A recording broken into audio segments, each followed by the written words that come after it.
Matahari hangatnya masih terbawa untuk melangkah hari ini.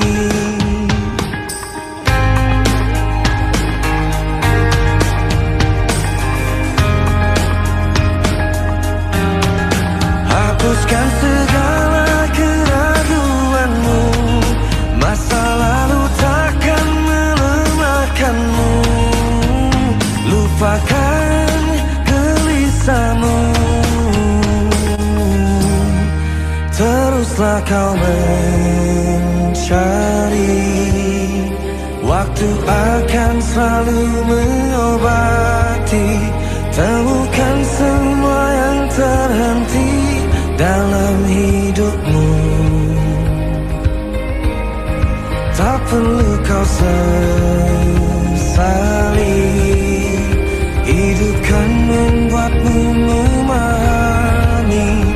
Coba untuk tetap berdiri, jalani mimpi. Ingatlah dikala engkau ringan terbawa kata hati, melangkah di jalan terang, selalu sadari yang kau miliki. Hapuskan segala keraguanmu. Hai, buat kamu para pejuang lupus, selamat Hari Lupus Sedunia. Dan saya sampaikan, tetap semangat, jangan bosan untuk berobat, dan rajin untuk konsultasi apapun masalah yang kamu hadapi. Sehingga kita bisa mengontrol penyakitnya bersama-sama menuju remisi. Selamat Hari Lupus Sedunia tahun 2025. Semoga kita semua bisa sama-sama berjuang.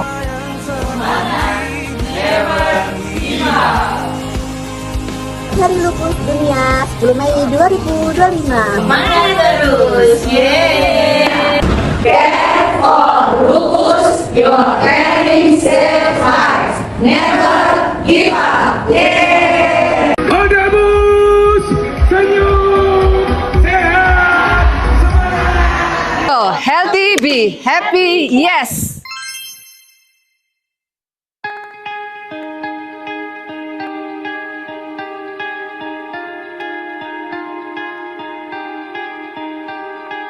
Care for lupus, Your caring save life. Care for lupus, your caring saves lives. Ingatlah dikala engkau sanggup melihat matahari hangatnya masih terbawa untuk melangkah hari ini.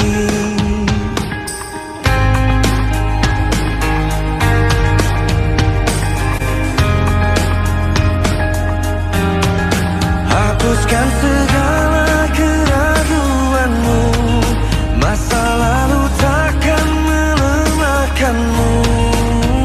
Lupakan gelisahmu, teruslah kau mencari. Waktu akan selalu mengobati. Temukan semua yang terhenti dalam hidupmu. Tak perlu kau sesali, hidup kan membuatmu memahami. Coba untuk tetap berdiri, jalani mimpi. Ingatlah dikala engkau ringan terbawa kata hati, melangkah di jalan terang, selalu sadari yang kau miliki. Hapuskan segala keraguanmu. Hai, buat kamu para pejuang lupus, selamat Hari Lupus Sedunia. Dan saya sampaikan, tetap semangat, jangan bosan untuk berobat, dan rajin untuk konsultasi apapun masalah yang kamu hadapi. Sehingga kita bisa mengontrol penyakitnya bersama-sama menuju remisi. Selamat Hari Lupus Sedunia tahun 2025. Semoga Semoga kita semua bisa sama-sama berjuang.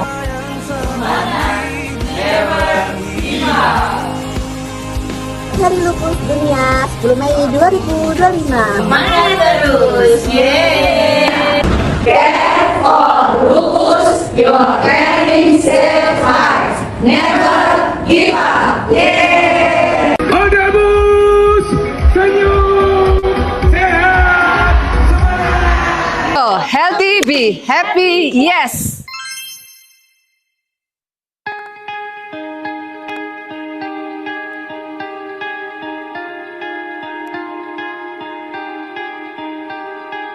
Care for lupus Your caring saves life. Ingatlah dikala engkau sanggup melihat matahari, hangatnya masih terbawa untuk melangkah hari ini.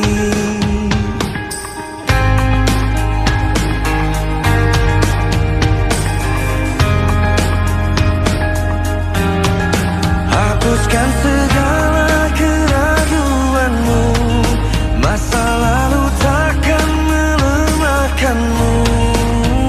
Lupakan gelisahmu, teruslah kau mencari. Waktu akan selalu mengobati. Temukan semua yang terhenti dalam hidupmu. Tak perlu kau sesali, hidup kan membuatmu memahami. Coba untuk tetap berdiri, jalani mimpi. Ingatlah dikala engkau ringan terbawa kata hati, melangkah di jalan terang, selalu sadari yang kau miliki. Hapuskan segala keraguanmu. Hai, buat kamu para pejuang lupus, selamat Hari Lupus Sedunia. Dan saya sampaikan, tetap semangat, jangan bosan untuk berobat, dan rajin untuk konsultasi apapun masalah yang kamu hadapi. Sehingga kita bisa mengontrol penyakitnya bersama-sama menuju remisi. Selamat Hari Lupus Sedunia tahun 2025. Semoga kita semua bisa sama-sama berjuang.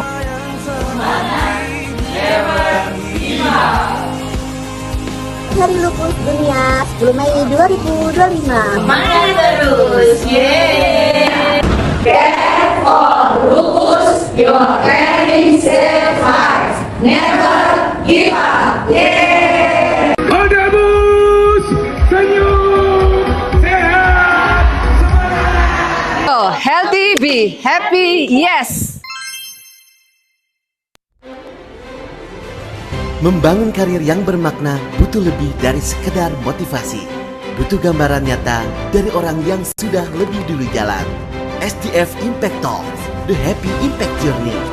Dari aksi yang tulus menuju pengakuan internasional dan transformasi yang lebih besar. Skala kecil bukan hambatan, bisa jadi kekuatan.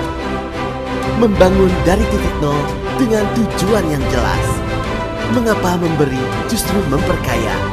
Modal dan misi sosial dalam satu arah.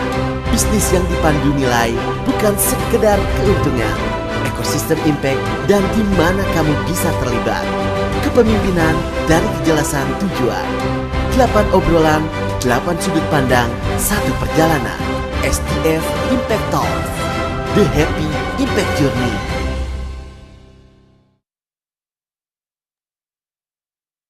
Oke, selamat malam teman-teman semuanya. Apa kabarnya malam ini? Semoga semuanya dalam keadaan sehat dan semangat ya. Perkenalkan, aku Dija dan malam ini aku akan menemani teman-teman sebagai MC selama berlangsungnya SDF Impact Talks 2026. Pertama-tama aku ingin mengucapkan selamat datang dan terima kasih kepada seluruh peserta yang sudah meluangkan waktunya untuk hadir malam hari ini. Hari ini menjadi malam yang spesial ya, karena kita membuka perjalanan SDF Impact Talks 2026, webinar series yang terdiri dari 8 sesi dengan tema membangun karir bermakna. Selama 4 minggu ke depan, setiap hari Rabu dan Jumat, kita akan belajar langsung dari para praktisi, social entrepreneur, dan change makers yang telah membangun real impact melalui perjalanan karir mereka. Harapannya, melalui rangkaian ini, kita bukan hanya mendapatkan ilmu dan inspirasi ya, tapi juga mulai menemukan seperti apa karir yang bermakna menurut versi kita masing-masing. Oke, sebelum kita masuk ke sesi utama, aku izin menyampaikan beberapa hal teknis terlebih dahulu ya, teman-teman ya. Pertama, untuk menjaga sesi malam hari ini tetap nyaman dan kondusif, teman-teman dimohon untuk mematikan mikrofon selama kegiatan berlangsung sampai ada arahan untuk menyalakan mikrofon atau melakukan interaksi tertentu. Seperti pada saat sesi Q&A ya. Kedua, kalau memungkinkan, teman-teman juga sangat dipersilakan untuk menyalakan kamera nih, nemenin aku sebagai MC maupun pembicara dan moderator nantinya, supaya nanti malam hari ini kita terasa lebih hangat ya dan lebih hidup gitu, bisa saling melihat satu sama lain. Ketiga, selama nanti teman-teman on cam, teman-teman juga bisa menggunakan virtual background ya, khusus untuk Impact Talks ini, supaya tampilan Zoom kita juga sama-sama seragam, lebih kompak gitu ya. Link virtual background-nya sudah dibagikan ya sama tim di kolom chat. Jadi teman-teman bisa akses melalui link bit.ly/pbgimpacttalks 2026. Keempat, jangan lupa untuk rename nama Zoom teman-teman dengan format nama panggilan strip asal kota. Contohnya DJ Strip Jakarta atau mungkin Zul Strip Bandung dan lain sebagainya. Kelima, selama sesi berlangsung, teman-teman boleh banget ikut meramaikan kolom chat, bisa untuk menyapa, merespon insight dari pembicara, atau mungkin sharing-sharing sama peserta lainnya ya. Gitu. Jadi jangan sungkan untuk ikut aktif di kolom chat, karena kita mau sesi malam hari ini terasa lebih interaktif. Nantinya untuk pertanyaan kepada pembicara, teman-teman juga boleh mulai disiapkan dari sekarang. Nanti pertanyaannya akan diarahkan menuju sesi Q&A ya, yang nanti akan dipandu oleh moderator. Terakhir, nanti kita juga akan ada presensi, linknya akan dibagikan di tengah sesi menjelang Q&A, jadi pastikan teman-teman tetap stay dan ikut sesi sampai akhir ya. Oke, sebelum masuk ke obrolan utama, mungkin aku bakal kasih sedikit gambaran tentang sesi malam hari ini. Malam ini adalah sesi pertama Impact Talks, dan ini jadi pembuka yang penting banget ya. Karena sebelum kita ngobrol lebih jauh tentang social enterprise, karir bermakna, atau bagaimana anak muda bisa ikut bergerak gitu ya, kita perlu kenal dulu dengan akar dari perjalanan ini gitu. Hari ini kita akan mendengar langsung cerita dari Budian Syarif dan juga Pak Eko Pratomo, dua sosok di balik perjalanan panjang Syamsi Duha Foundation. Namun sebelum kita masuk ke sesi utama, aku mau cek ombak dulu ya. Aku mau lihat seberapa semangat nih teman-teman untuk ikut sesi pada malam hari ini. Mungkin boleh ya teman-teman coba tuliskan di kolom chat satu kata deh yang menggambarkan apa yang teman-teman harapkan dari SDF Impact Talks ini. Boleh apa aja, misalnya teman-teman pengen belajar sih dari experience-nya pembicara nantinya, terus teman-teman ketik belajar itu boleh, atau mungkin mau dapat relasi, atau mau dapat inspirasi, mau bertumbuh dan lain sebagainya, boleh banget ketik setidaknya satu kata di kolom chat. Oke, aku bakal tunggu teman-teman sampai ada yang drop di kolom chat, mungkin tunggu sekitar 1-2 menit ya. Sambil menunggu, aku akan coba pilih salah satu dari peserta yang hadir dan sudah ready malam hari ini ya. Mungkin aku akan coba, ini kali ya, Kak Furkan, boleh nih Kak Furkan dari Bandung. Apakah sedang available untuk bisa aku ajak ngobrol sedikit? Apakah sedang bisa on mic? Halo ya, boleh. Oke, halo Kak Furkan. Kak Furkan ini ya tadi juga sempat drop di kolom chat nih, lagi mau dapat new insight di sesi ini ya SDF Impact Talks ini. Yap. Benar ya? Oke, apa sih sebenarnya yang Kak Furkan ekspektasikan gitu ya dengan ikut sesi SDF Impact Talks? Boleh sedikit sharing nggak ya Kak Furkan? Sorry kepotong. Jadi nggak just Gini kan, boleh nggak ya sharing sedikit apa yang Kak Furkan ekspektasikan atau harapkan dari SDF Impact Talks ini? Mungkin tadi di kolom chat satu kata, kalau lewat mic ini mungkin bisa 15 kata gitu mungkin. aduh. Gak usah dihitung, nggak apa-apa Kak Furkan. Aduh. Ya Allah. Ada aspeknya, sorry. Nah, gue harapkan ya dapat ya insight baru, perspektif baru. Saya juga sekarang lagi apa ya, lagi nyoba nyari pelajaran lah buat ke depan, membuat sebuah kayak timeline karir itu ya istilahnya ya. Itu sih. Oke, jadi Kak Furkan emang lagi ingin memproyeksikan karirnya seperti apa, bahkan bikin timeline juga ya, dan harapannya bisa dapat insight nih melalui sesi Impact Talks ini ya. Eh, Kak Furkan tahu kan ya kalau di Impact Talks ini nanti kita akan ada beberapa sesi hingga 8. Kira-kira Kak Furkan ada nggak ya sesi yang paling ditunggu-tunggu, paling penasaran gitu Kak Furkan? Ada nggak ya? Eh, saya baru sempat lihat sekilas sih, baru sempat lihat sekilas. Saya ngelihat ada yang ngomongin ekosistem gitu kalau nggak salah. Itu sih paling. Hmm. Oh, oke, oke. Tentang ekosistem ya berarti yang paling Kak Furkan interest ya. Oke, oke. Ya. Oke, karena thank you so much ya Kak Furkan udah mau sharing ke teman-teman dan juga kita semua tentang apa yang Kak Furkan ekspektasikan dan harapkan dari sesi Impact Talks ini. Aku lihat dari teman-teman di kolom chat juga udah sharing, ada yang penasaran sama kita bisa gitu ya, ada yang mau dari Cimahi nih siap berdampak gitu ya. Kemudian ada yang ingin dapat dampak positif, cari sudut pandang lain. Jadi macam-macam juga ya. Sebenarnya mostly di belajar dan juga nambah insight ya. Oke, thank you banget semuanya sudah sharing di kolom chat maupun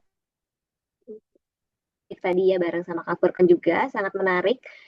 Sangat antusias juga ya teman-teman berarti di sesi malam hari ini. Semoga semua harapan itu bisa kita jawab bersama melalui 8 sesi ke depan, juga sesi pada malam hari ini. Oke, kalau tadi aku sudah nemenin teman-teman di sesi pembukaan, sekarang saatnya kita masuk ke sesi utama malam ini ya, yang akan dipandu oleh moderator. Moderator kita malam hari ini yaitu Kang Muhammad Zulkarami atau yang juga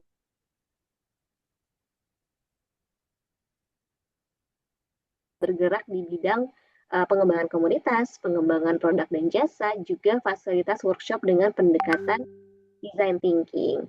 Kang Zul juga punya pengalaman ya sebagai profesional MC dan moderator, bahkan pernah jadi host di event bisnis berskala ASEAN dan juga G20 ya, luar biasa. Nah bagi teman-teman di sini yang mau connect dengan Kang Zul, boleh banget juga nanti akan di-share IG-nya Kang Zul yang mana di kolom chat ya. Oke, dengan pengalaman public speaking, community development, design thinking, juga pengembangan solusi gitu ya, Kang Zul cocok banget nih buat memandu percakapan malam hari ini, menemani teman-teman semuanya. Kalau gitu tanpa berlama-lama lagi, mari kita sambut moderator kita malam ini yaitu Kang Zul.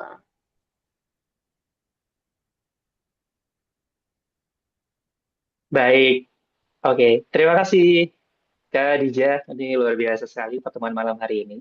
Apakah lancar? Ini apa? Mohon maaf. Oke, suara saya lancar, sudah terdengar sama teman-teman semua. Karena saya di sini agak sedikit ngelek ya di bagian Dijanya. Tapi mudah-mudahan aman dan terdengar dengan jelas sama teman-teman semua. Baik, Assalamualaikum warahmatullahi wabarakatuh. Selamat malam, salam sejahtera, Om Swastiastu, Namo Buddhaya, salam kebajikan untuk kita semua. Selamat malam sahabat Impact semua, dalam pertemuan pertama dan perdana dari Impact Talks SDF atau Syamsi Duha Foundation kali ini merupakan sebuah pertemuan yang luar biasa karena tentunya dihadiri oleh para profesional dan tentunya para insight seeker, yang para pencari insight yang mudah-mudahan bisa ketemu dan juga connect lebih jauh lagi tentu di dalam ekosistem Syamsi Duha yang sama-sama bisa kita hadirkan dampak di sana karena hari ini pertemuan sekarang dan selama 8 bulan ke 8 minggu ke depan kita semua akan sering ketemu dan juga tentunya mendapat insight yang kata orang tuh anak Gen Z zaman sekarang all you can eat, daging semua ya insya Allah. Tentunya juga teman-teman semua, Impact Talks hadir karena kami percaya semakin banyak anak muda yang hidupnya ingin lebih bermakna, tapi belum benar-benar mengenal bagaimana dunia impact dan social entrepreneur bekerja. Selama ini kontribusi sosial hanya dianggap milik relawan saja, atau milik aktivis, atau mereka orang-orang yang sudah mapan. Padahal setiap kita bisa punya peran untuk memulai dengan hal-hal kecil dan sederhana. Melalui perbincangan inspiratif, bersama dengan impact leaders, praktisi, dan juga change maker, kita akan menemukan di dalam Impact Talks ini kita membuka jendela tentang bagaimana ternyata kepedulian itu dapat tumbuh menjadi sebuah gerakan. Dan nilai dapat berjalan berdampingan dengan karir, dan bahkan dampak sosial bisa dibangun secara berkelanjutan. tidak hit and run dan berhenti ketika euforianya sudah berlalu.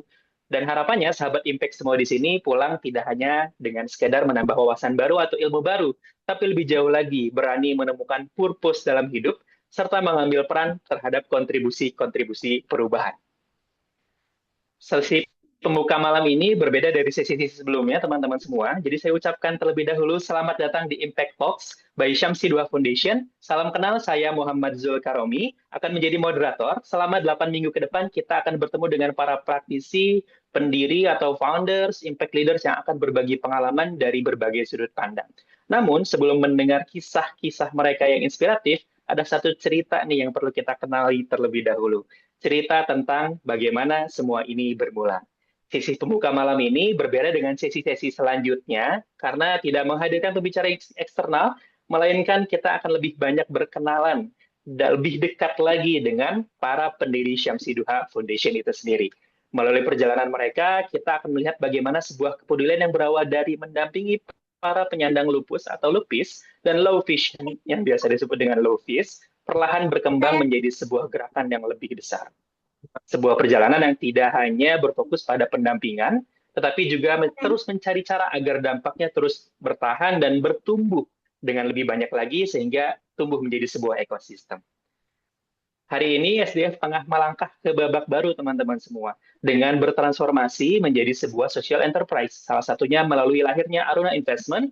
Arunami Investment, perjalanan ini menunjukkan bahwa menciptakan dampak tidak hanya membutuhkan empati, tetapi juga inovasi, keberanian, dan model yang berkelanjutan. Jadi teman-teman kali ini, di sesi malam ini menjadi pondasi naratif. Dan harapannya ini akan mendapatkan benang merah tentang cara berpikir, cara menangkap insight kepada sesi-sesi selanjutnya. Jadi stay tune terus ya dalam kesempatan kali ini. Terlebih dahulu, karena sebetulnya speakersnya sudah di tengah-tengah kita nih teman-teman. Tapi izinkan saya membacakan CV-nya terlebih dahulu. Pembicara kita pada kesempatan kali ini adalah yang pertama nih, sebetulnya nggak pertama, tapi ini akan duet langsung di dalam satu scene. Jadi kita akan bertemu dan langsung ngobrol-ngobrol bersama dengan para founders dari Syamsi Duha Foundation. Beliau adalah Eko Priyopratomo, seorang profesional senior di bidang investasi dan manajemen keuangan. Beliau merupakan lulusan teknik mesin dan penerbangan ITB, melanjutkan studi di TU Delft, Belanda, serta meraih gelar MBA dari IPMI International Business School.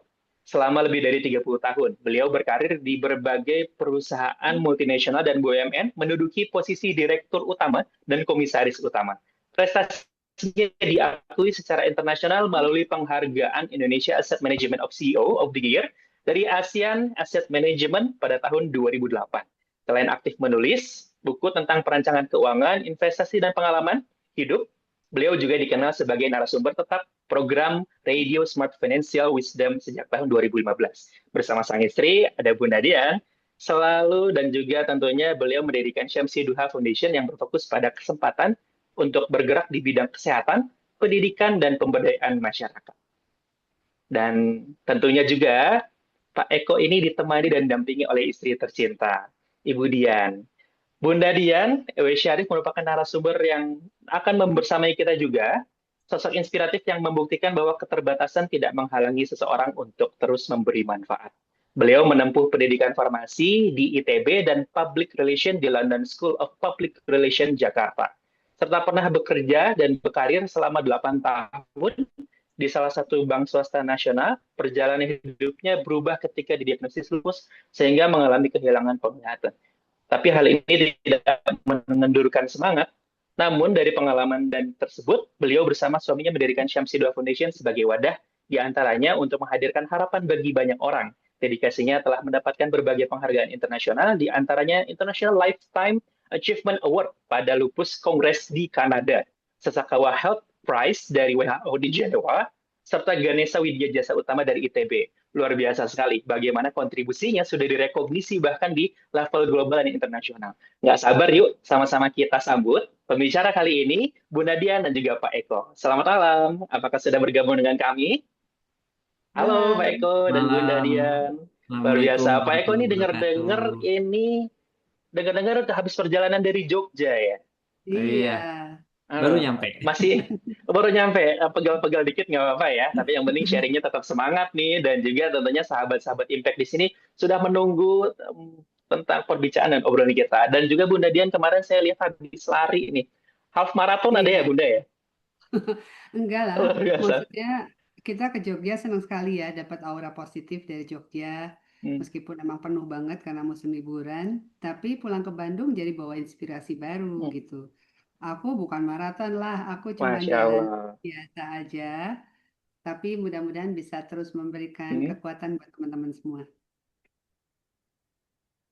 Luar biasa. Dengar-dengar maratonnya bukan sekedar maraton nih, atau larinya bukan sekedar lari, tapi lari yang menginspirasi karena di dalamnya ada program charity ya, kalau nggak salah Bunda ya, yang setiap Iya, kilometernya akan dikonversi menjadi donasi bagi para penyandang atau lupis ataupun lovis. Benar nggak sih Bunda? iya, betul-betul. Utamanya memang untuk Inspiring menyemangati banget. juga lupisnya dan juga membangun kepedulian ya dari yang lain. Oke, Oke. luar biasa sekali Bunda nih. Oke, kita mengawali obrolan kesempatan pada kali ini dengan tentunya ini sebuah kesempatan yang menarik ya untuk kita sama-sama pelajari lebih banyak lagi tentang bagaimana sih foundation atau Semshi Duha Foundation ini bergerak dan bertumbuh di fase-fase awal. Karena gini Bunda sama Pak Eko, karena setiap gerakan berdampak itu biasanya kan dimulai dari satu pertemuan yang inspiring gitu ya. Terus kemudian ketemu sama orang gitu. Jika kita kembali ke momen-momen awal SDF ini berdiri, gimana sih perjumpaan pertama Pak Eko dan Bunda Dian dengan Lupis and Lovis? Kira-kira apa yang dilihat dan dirasakan sampai akhirnya memutuskan ini nggak cuma jadi kayak gerakan pendampingan aja, tapi lebih jauh lagi nih. Ini adalah sebuah isu, tema besar yang mesti kita perjuangkan, narasi besar yang harus diperjuangkan.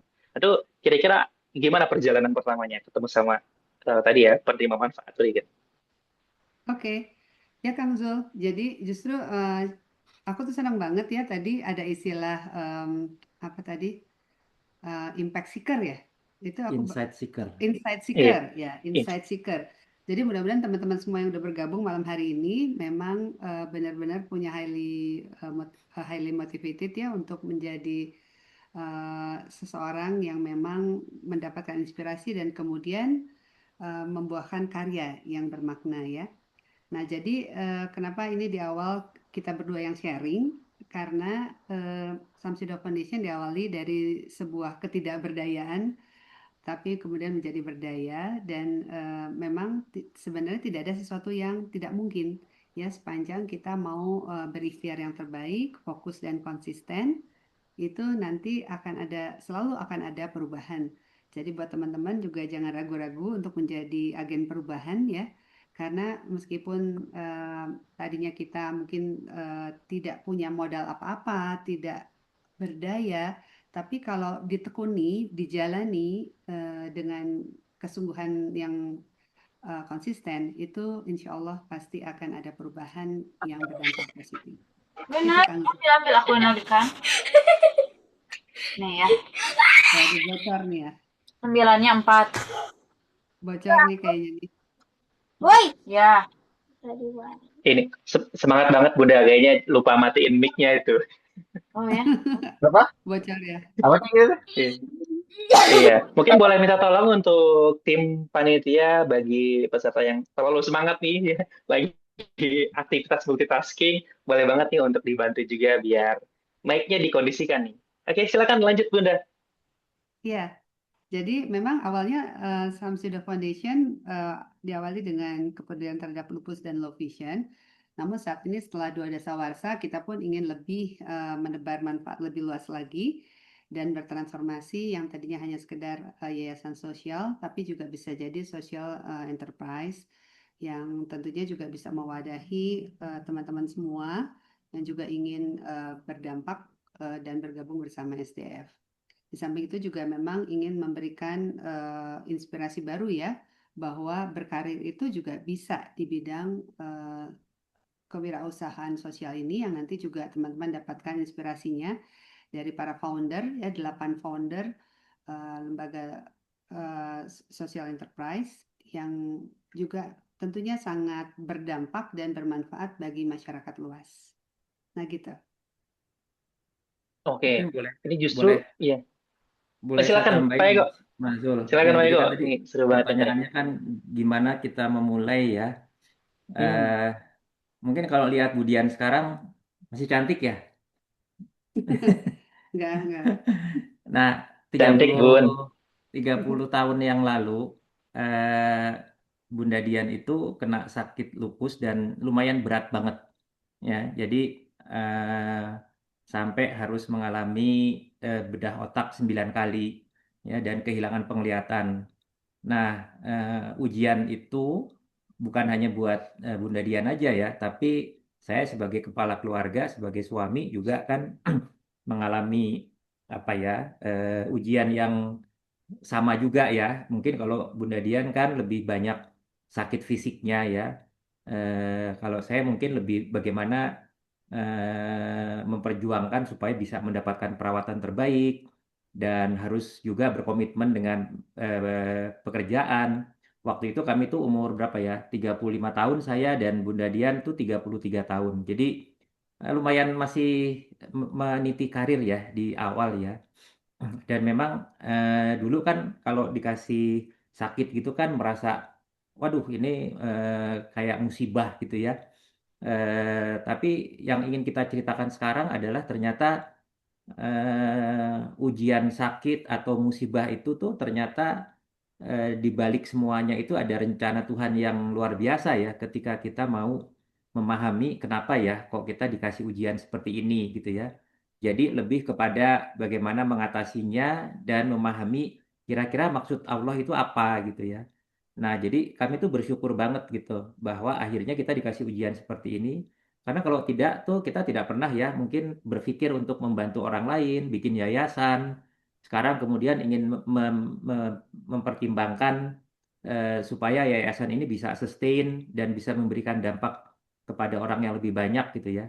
Jadi yayasannya sendiri sudah 22 tahun ya, alhamdulillah, dengan dimulai dengan sama sekali tidak punya apa-apa ya, karena waktu itu karena kesulitan finansial harus mengatasi pengobatan yang harus sampai dibawa ke luar negeri gitu ya.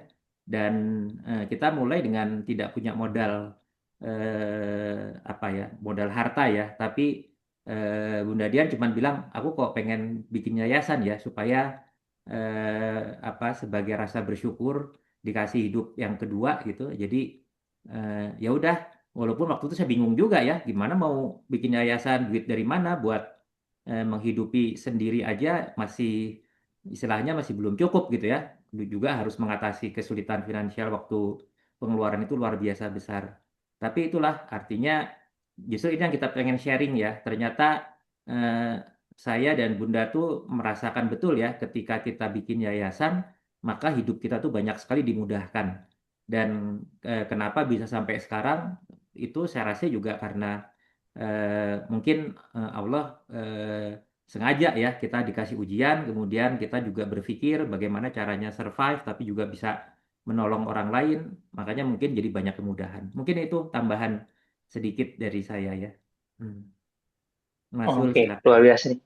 Pak Eko, Bu Nadian luar biasa inspiring sekali. Sepakat banget ya, ketika memang biasanya perubahan-perubahan terjadi atau leverage point terbesar dalam hidup kita itu at the lowest point of life kita. Jadi mungkin lagi di titik-titik terendahnya banget, tapi di situ kita percaya sama Allah, lalu kemudian kita mau berkontribusi tidak hanya membantu diri kita, tapi juga orang-orang yang banyak memiliki masalah yang serupa di luar sana, justru disitulah titik keberkahannya, lalu dimudahkannya hidup kita dalam perjalanan menghadirkan dampak ya. Luar biasa. Terima kasih. Inspiring sekali, sahabat Impact. Ini kita baru pertanyaan pertama aja ngobrol-ngobrol. Insightful banget ya. Ternyata bisa jadi teman-teman semua yang lagi bingung cari karir, aduh saya lagi di mana ini, justru itu adalah momen-momen penting dan krusial sama hidup kalian ya. Hidup teman-teman semua nih. Jadi hari ini disadarkan, at the lowest point of life belum tentu kok semua buram, tapi tentu ada satu, apa namanya ya, satu kemungkinan peluang di masa depan nanti yang sudah disiapkan dan terbaik untuk semua. Nah, teman-teman semua nih, setelah sudah dapat insight yang menarik nih, kita coba tanya lagi ya, teman-teman. Karena Syamsi 2 Foundation ini kan unik sekali, Bunda sama juga Pak Eko. Biasanya kalau organisasi itu dimulai dengan merancang semua program dan aktivitasnya itu di atas kertas. Ya. Setahun, pokoknya grand design dan lain sebagainya. Tapi Sam Shidua Foundation ini justru dikenal tumbuh dari proses mendengarkan. Empatinya kuat sekali. Bisa diceritakan nggak bagaimana? Karena SDF ini punya pilar utama nih, teman-teman sekalian, Insight Seeker. Bagaimana pilar ini tumbuh dari satu, pilar pendidikan, pilar kesehatan, dan pilar pemberdayaan ini muncul bukan karena ambisi besar, membuat program yang grand gitu ya, tetapi program-program yang justru memang lahir dan tumbuh dari para penerima manfaatnya, atau orang-orang yang mengalami masalah-masalah yang serupa. Tapi karena mendengar langsung kebutuhan dan harapan-harapan orang yang didampingi. Mungkin boleh diceritakan mungkin lebih apa namanya ya Pak Eko, elaborasinya ya. Mungkin diceritakan ke kita, tiga pilar itu menjadi fondasi sekali dalam pertumbuhan Syamsiddua Foundation untuk memberikan dampak impact bagi para penderita lupus dan juga low vision. Ya. Gimana Pak Oke. Eko? Oh, Bunda Dian, silakan Bunda. Iya ya, Kang Zul. Jadi memang penting sekali ya mengawali sesuatu itu dengan niat ya, dengan motivasi. Kenapa sih kita mau melakukan ini gitu? Dulu motivasi terbesar saya ya kebersyukuran karena masih boleh hidup, dapat hidup bonus. Jadi ingin memang melakukan sesuatu seperti yang Tuhan inginkan gitu ya. Saya cukup lama untuk berkontemplasi, bertanya pada Tuhan apa ya maksudnya dengan menitipkan lupus pada saya, apa ya maksudnya saya harus kehilangan penglihatan. Nah setelah pertanyaan-pertanyaan itu terjawab dan saya juga merasa saya sudah selesai dengan diri saya, kemudian itu bisa bergerak ya untuk bisa mencoba melakukan sesuatu yang bermanfaat. Dan kenapa empati itu lahir? Karena memang merasakan dan dijalani sendiri. Dan empati ini memang sangat penting untuk teman-teman yang ikut acara malam ini. Tidak perlu ya ngalamin jungkir balik seperti yang saya alami, harus dioperasi sampai 20 kali gitu ya, berdarah-darah. Nggak usah kayak gitu. Tapi kalau tadi niatnya belajar, pasti bisa menangkap sesuatu ya, pembelajaran yang kemudian dijadikan titik balik kita untuk tadi kalau memang kita berniat untuk bisa bermanfaat bagi sesama. Dan motivasi terbesar sih seharusnya datang juga dari kesadaran spiritualitas ya, bahwa kita ingin menjadi seperti yang Tuhan inginkan. Nah, titik awalnya dari situ, kemudian bahwa kenapa kita ambil 3 pilar, kesehatan, pendidikan, dan pemberdayaan. Karena tentu teman-teman juga ngalamin ya, waktu COVID kemarin kerasa banget ya, kalau kesehatan itu hilang, itu semuanya menjadi tidak berarti. Dan kesehatan itu sesuatu yang sangat penting, dan itu yang mendasari kenapa SDF bergerak di pilar pertama di kesehatan, karena untuk life saving, your caring save life ya, kepedulian yang akan menyelamatkan jiwa. Kemudian juga di pendidikan, karena pilar pendidikan juga sangat penting karena akan menentukan masa depan seseorang, masa depan bangsa. Dan yang ketiga adalah pemberdayaan. Kenapa pemberdayaan? Karena memang di SDF kita juga mengalami sebuah kondisi yang katakanlah tadi the lowest condition atau from zero to hero ya. Jadi kenapa kita pilih 3 pilar seperti itu? Mungkin Pak Eko tambahkan? Ya memang awalnya sih kan kita lebih fokus untuk membantu sesama penyandang lupus dan penyandang low vision ya atau difabel netra gitu ya. Dan itu katakanlah sepanjang periode di awal itu memang lebih fokus ke situ.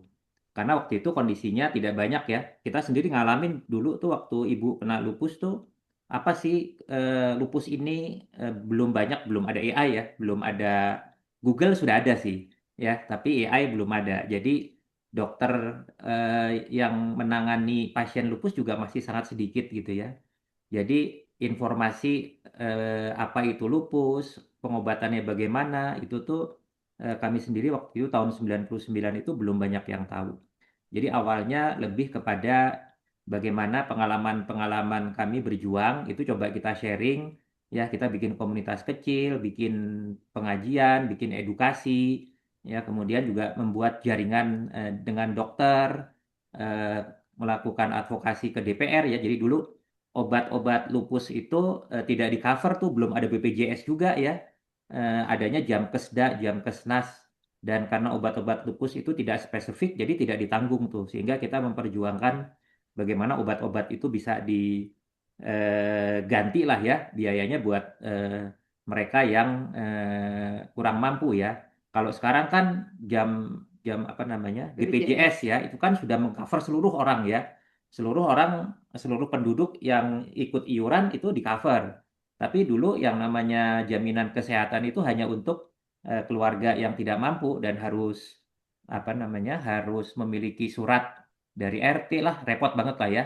Nah, alhamdulillah jadi dengan perjuangan kita dulu untuk bisa memasukkan obat-obat ke apa Jamkesnas, Jamkesda sekarang bisa dilanjutkan oleh BPJS. Jadi dengan perjuangan itulah kita ingin supaya apa yang kita lakukan ini, saya sama Bunda tuh udah di atas 60 tahun ya.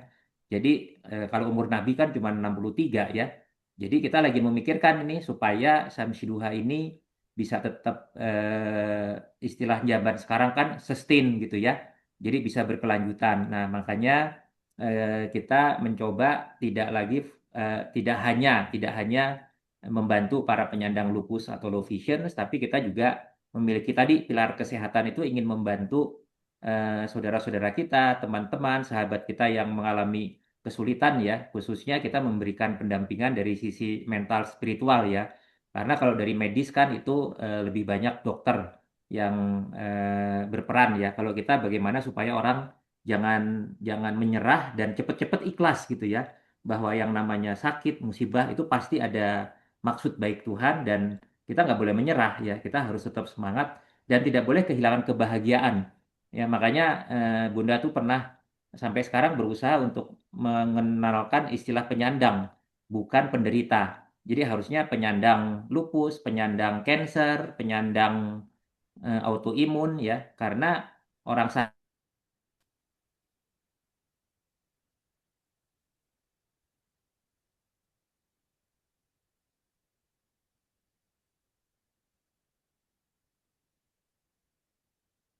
Sepertinya terputus. Apakah di saya saja nih teman-teman semua? Mungkin sembari menunggu ada kendala teknis ya. Oke, tim. Oke, terputus ya. Oke, nggak apa-apa. Ini mungkin karena sinyalnya sedang ada dinamika nih teman-teman semua. Jadi sepakat ya, sedikit banyak kita pelajari bagaimana kontribusi terhadap sebuah isu tertentu itu tidak hanya didukung dengan niat baik saja, tetapi empati yang luhur yang didukung juga dengan strategi. Jadi kita dengar dari Pak Eko, ternyata strateginya tidak hanya sekedar pendampingan, tapi lebih jauh lagi kepada lobby-lobby kepada yang lebih besar ya, itu dari pemerintah dan lain sebagainya, di mana kondisinya pada saat itu belum tercover nih, yang tadi namanya BPJS dan lain sebagainya, programnya belum ada sehingga informasinya belum tersedia dengan baik. Bayangin teman-teman semua, kira-kira kalau di posisi teman-teman semua hari ini di sini sekarang, ada isu tertentu yang kemudian ini kayaknya isunya harus diangkat karena belum banyak terfasilitasi bantuannya atau dampingannya, itu kira-kira ini sangat relate banget nih dengan pembahasan tadi, jawaban-jawaban dari Bunda dan juga Pak Eko terkait tentang bagaimana starting point-nya. Dengan 3 pilar tadi, pendidikan, kesehatan, dan pemberdayaan, ini ternyata mampu secara kokoh untuk mengatasi isu tentang bagaimana sih lupus atau penyandang lupus dan juga low vision ini itu kehilangan akses untuk mendapatkan bantuan-bantuan kesehatan dan lain sebagainya. Bayangkan kalau dengan isu yang sekarang, kita coba relate dan juga kontekstualkan ya teman-teman. Kira-kira kalau misalnya di lingkungan teman-teman, ada nggak sih isu yang lagi hangat, tapi orang yang mendapatkan masalah tersebut tidak punya akses nih, tidak punya akses sama bantuan-bantuan tadi. Nah, itu kayaknya bisa banget deh ya, jadi apa namanya ya, saran ide, jadi potensi gerakan baru untuk teman-teman semua berkontribusi. Karena kalau kita lihat dari Pak Eko dan juga Bunda Dian, ini ketika mendapatkan dan melihat sebuah isu, ini selalu kita lihat lebih jauh lagi dan lebih luas. Dalam tanda kutipnya, anak CEO zaman sekarang tuh harus bisa helikopter view nih teman-teman.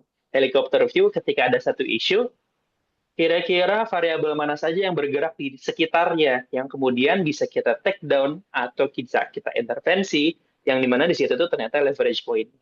Dari Syamsi 2 Foundation kita belajar perjalanannya ketika isu lupus dan juga low vision itu adalah permasalahan tentang akses pendidikan, akses ke pendampingan kesehatan. Oh, sudah tergabung lagi Pak Eko dan juga Bunda? Saya sedikit ini Ya, mohon maaf, ini tadi kok tiba-tiba laptopnya down, jadi saya ganti laptop nih. Oke, itu laptopnya perjuangan itu kayak dari Jogja ke Bandung gitu Bunda. Ya, Ya, tadi kita bisa kita lanjutin ya. sampai apa namanya tuh lobby-lobby tentang bagaimana penyandang lupus dan juga low fish ini mendapatkan akses kesehatan yang sebelumnya belum didapatkan ya para para penyandangnya. Ya, Silakan Pak Eko dan Bun. ya, jadi itu kan cerita tentang awalnya ya, Samsyiduha mungkin, tapi kemudian kita sejak 2011 kita juga melihat keluarga-keluarga yang mengalami anggota keluarganya kena sakit lupus atau kena gangguan penglihatan gitu ya, karena harus banyak berobat, jadi secara ekonomi juga menjadi terkendala juga ya, makanya kemudian kita mencoba membantu dengan beasiswa ya. Jadi ada yang keluarga yang karena ibunya misalnya kena kena lupus dan harus banyak keluar biaya. Nah, kita bantu beasiswa khusus gitu buat anak-anak yang kena eh, keluarganya kena lupus ya. Tapi kemudian juga berkembang menjadi beasiswa untuk umum juga gitu ya. Jadi alhamdulillah kita menggalang dana dan dari dana itu kita bisa memulai memberikan beasiswa walaupun skalanya masih kecil ya. Tapi sudah berlangsung selama sejak 2011 ya. Jadi sudah 15 tahun dan alhamdulillah penerima beasiswa ya yang kita sebut the scholars ini sudah banyak juga nih yang lulus dan bekerja di luar negeri ya. Jadi kita senang banget lah, walaupun kami tidak punya anak, tapi kita punya banyak anak sekarang ya, yang sekarang sudah bisa mandiri, ada yang banyak yang bekerja di luar negeri ya, dan sekarang tergabung dalam Ikatan Alumni The Scholars ya. Itu kira-kira perkembangannya. Nah, ke depan kita ingin berkembang lebih banyak lagi, makanya kita ingin mengajak nih teman-teman adik-adik yang masih muda-muda ya untuk berkegiatan sosial ya, karena itu bisa merubah hidup kita dan kita bisa bisa lebih bahagia. Jadi tidak hanya memikirkan diri kita saja dalam dalam hidup ini dan ternyata membantu orang itu datang ke kitanya itu lebih banyak lagi gitu. Jadi bener lah ya kalau kita bilang kita berbuat baik satu kali, maka Allah kasih 10 kali. Itu kita alamin sih ya. Mungkin itu Kang Zul. Hmm. Oke, luar biasa sekali ya. Kita ini daging semua nih. Bagaimana ceritanya itu karena memang betul-betul dibangun dengan tulus dan perjalanan yang luar biasa dengan tantangan yang segudang tadi, tapi ternyata bisa dilalui dengan sedikit demi sedikit hingga akhirnya banyak penyandang lupus dan juga low vision ini mendapatkan akses-akses tadi, akses berupa pendidikan, kesehatan, dan juga pemberdayaan. Ini yang penting teman-teman ya, yang harus dicatat karena harus digarisbawahi akses terhadap semua masalah-masalah ketika kita mampu membuka pintunya, insya Allah akan banyak keberkahan di sana. Tadi ini ngomongin Pak Eko ngomongin masalah ke depan, ini akan jadi seperti apa? Berarti ini kan akan ngomongin masalah transformasi nih Pak Eko dan juga Bunda izin. Kalau ngomongin masalah transformasi, ceritanya karena SDF ini akan bertransformasi menjadi social enterprise. Karena masih banyak orang mengira kalau yang namanya gerakan-gerakan sosial itu cenderung identik dengan yang namanya mengandalkan donasi.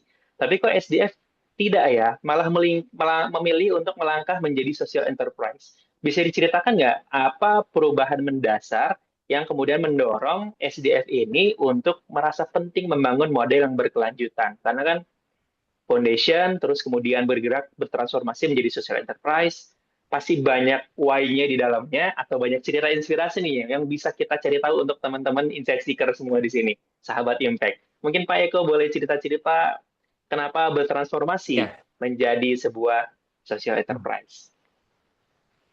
Ya, memang sebenarnya kalau kita melihat banyak yayasan yang besar ya, itu dimulai dengan membuka usaha. Jadi banyak yayasan yang besar-besar itu milik konglomerat ya, karena mereka tidak membangun yayasan dulu, mereka membangun bisnis dulu, gitu ya. Sehingga mereka sudah punya profit dan dari profit itu mereka mengalokasikan untuk kegiatan sosial. Makanya muncul yang namanya dana CSR ya, Corporate Social Responsibility.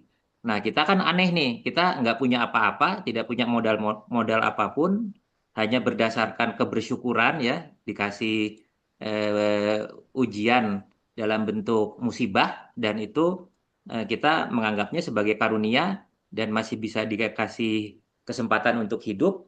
Nah, makanya kita ingin membantu orang lain. Kita tadi nggak punya plan besar ya, Kang Zul. Kita cuma ingin bantu orang, bantu teman-teman, bikin kegiatan, dan ya kita juga minta support dari teman-teman ya. Dan alhamdulillah karena kita merancang program dan kelihatan programnya juga bermanfaat, jadi alhamdulillah tuh banyak teman-teman yang membantu. Jadi Samsi 2 tuh awalnya memang dibantu oleh banyak teman-teman. Nah, sekarang ini kan biaya tuh makin besar juga ya. Jadi makin banyak juga kompetisi ya, yayasan makin banyak juga gitu ya.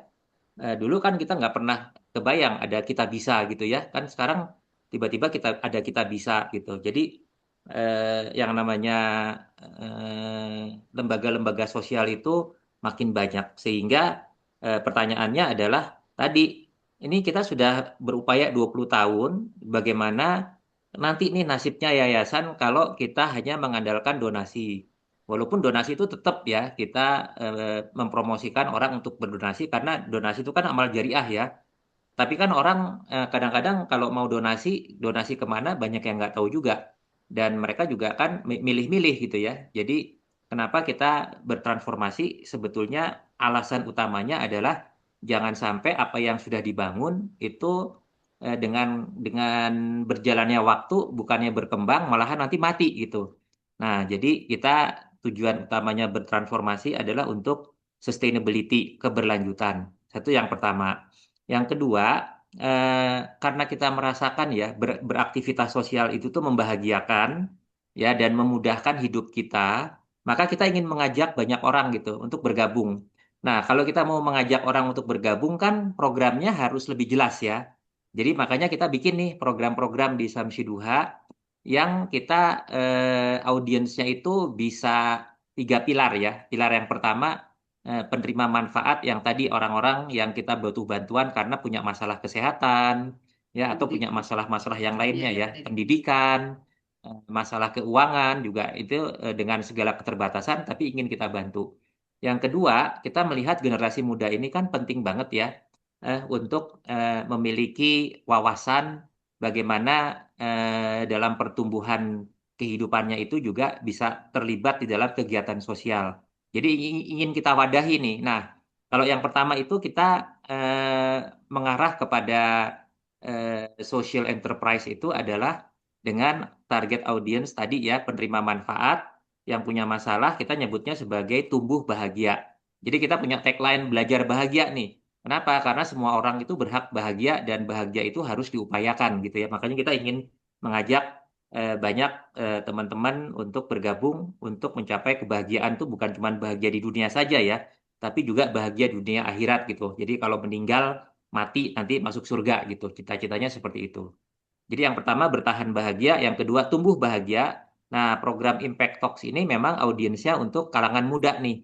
Ya, sehingga mereka juga nanti mau nih bergabung dan dapat sesuatu gitu ya. Program yang kita coba create sehingga eh, apa eh, kategori untuk pendidikan itu juga bisa masuk di sini gitu ya.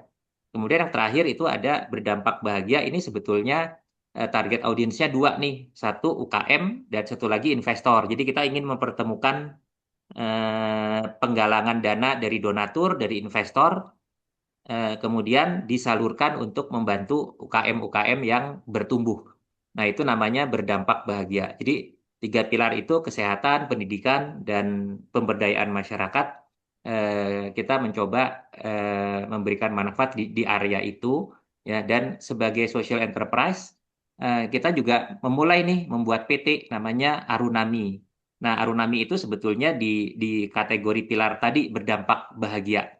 Ya, nanti Mas Aji mungkin di sesi berikutnya akan cerita tuh apa sih yang dilakukan Arunami ya. Karena kita ingin mengajak investor untuk lebih banyak invest kepada real sektor yang memberikan dampak ya dan kita nyebutnya kepada UKM yang bertumbuh yang berkembang. Mungkin gambarannya seperti itu. Jadi mudah-mudahan model-model bisnis seperti ini tuh kita merubah dari yayasan yang cost center ya, hanya mengeluarkan biaya. Sekarang yayasan pun sekarang kita mencoba membuat badan usaha, dan itulah yang kemudian menggabungkan antara misi sosial tapi didanai dengan usaha yang tetap usaha yang dilakukan juga memberikan dampak juga. Itu yang kita sebut sebagai blended ya, antara kegiatan sosial tetapi juga punya cara bekerja untuk supaya bisa mendanai dan ujung-ujungnya tadi sustainability.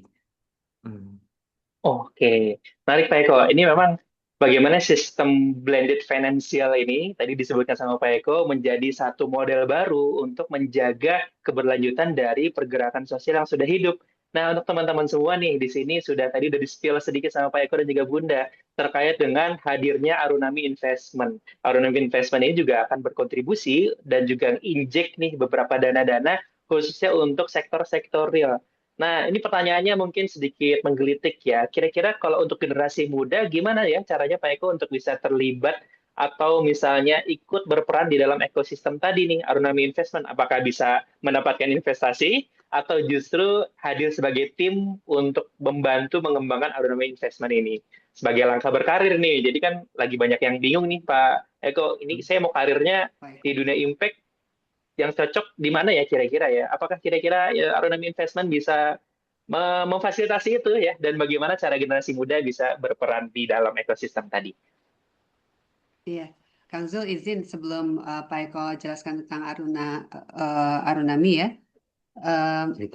Aku sih pengen sharing juga ya pengalaman anak-anak muda yang pernah terlibat di SDF sebagai volunteer atau relawan ya. Ada yang pas masih kuliah tuh dia menjadi koordinator untuk event gitu ya.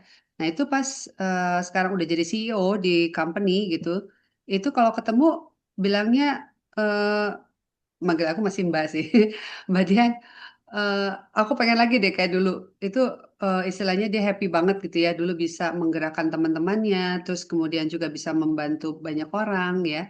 Nah jadi buat teman-teman yang hadir malam hari ini, coba deh do something ya, do something meaningful gitu ya, itu tuh akan teringat terus gitu ya, dan itu kebahagiaannya luar biasa. Juga teman-teman yang dulunya aktif ya di lapangan sebagai relawan, aku lihat juga keberkahannya tuh emang ini ya datang gitu Kang Zul. Jadi aku lihat mereka sekolahnya juga rapih ya, karirnya juga bagus. Ya jadi ada keberkahan ketika mereka juga sempat menjadi relawan atau volunteer yang membantu banyak orang. Merekanya happy dan keberkahannya juga datang ya. Nah itu silakan Pak Eko tentang Arunami. Ya mungkin sebelum ke Arunami, mungkin teman-teman juga pengen dengar juga ya apa sih kiprah SDF selama 20 tahun ya. Mungkin Mas Zul ada beberapa foto-foto kegiatan yang bisa di-sharing, Mas Zul, nanti saya sambil cerita. Oke, Kang Zul. baik. Ini mungkin siap-siap, baik Pak Eko. Nah, ini untuk teman-teman share informasi kegiatan-kegiatannya, silakan. Ini akan ada video dokumenter ya, Pak Eko kalau nggak salah. Nanti disiapkan sama tim. Foto dulu aja sebelum video, foto dulu aja. Ada Oke, di slide. foto-fotonya. Ada bisa dibantu. Oke. Mungkin boleh dibantu sama tim panitia untuk informasi seputar foto-foto di kegiatan. Nih, sembari Kang menunggu. Hadif atau siapa Kang Radit? Iya. Bisa di-share Ini screen-nya. karena mungkin slide-nya saya belum mendapat yang versi terbarunya nih. Baik, mohon maaf. Dan ini sambil menunggu juga mungkin informasinya bisa boleh kalau teman-teman gitu. lihat juga. Kalau gitu diputar itunya dulu aja, apa videonya, mungkin bisa dapat gambaran sedikit ya. Sebelum nanti saya menjawab pertanyaan Kang Zul. Bisa patahkan kakiku, tapi tidak mimpi-mimpiku. Kau bisa lumpuhkan tanganku, tapi tidak mimpi-mimpiku.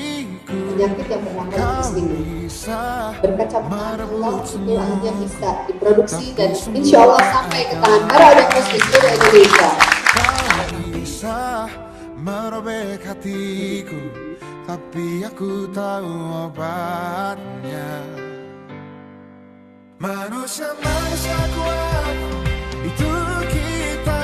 Jiwa-jiwa yang kuat, itu kita. Manusia-manusia kuat, itu kita. Jiwa-jiwa yang kuat, itu kita. Kau bisa hitamkan putihku, kau takkan gelapkan apapun. Kau bisa runtuhkan jalanku, kan ku temukan jalan yang lain. Manusia-manusia kuat, itu kita.